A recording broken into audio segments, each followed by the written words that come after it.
আসসালামু আলাইকুম। আমি তো অনেক জায়গায় আমার নিজের কষ্টের গল্প বলছি। যদি ওনাদের কষ্টের গল্প যদি আমি বলতে যাই বা আপনারা শুনতে যান, তাহলে চোখ দিয়ে অজরে পানি চলে আসবে। হয়তো বা আল্লাহ পাক হাজার গুণে ভালো রাখছে আমাদেরকে, মানে কিছু যে বলবো, মানে বলার কোনো ভাষা নাই।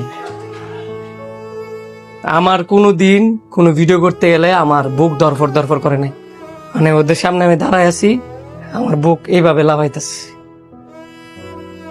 দাদার অনেক ধন্যবাদ যে আমরা চাই সবসময় পাশে থাকার জন্য, কিন্তু সবাই তো কষ্ট করে। রাস্তায় অনেক মানুষ দেখি, কিন্তু এইখানে যারা আছে তাদের সবাই পরিবার হারা একবার, নাই কারো পাশে কেউ নাই। কিন্তু দাদা উদ্যোগটা না কারা নিছি?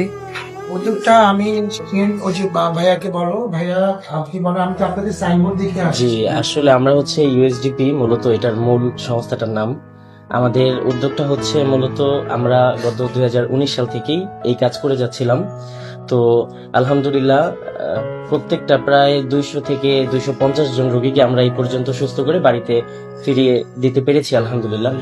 আর আমি এই ভিডিওটা করতেছি এই কারণেই যে আপনাদের প্রতিবেশী বা আপনাদের আশেপাশে যাদের এমন খারাপ অবস্থা, কোথাও চিকিৎসা করাইতে পারতেছে না, কোথাও দিতে পারতেছে না, আমি বলবো ওনাদের সাথে যোগাযোগ করবেন।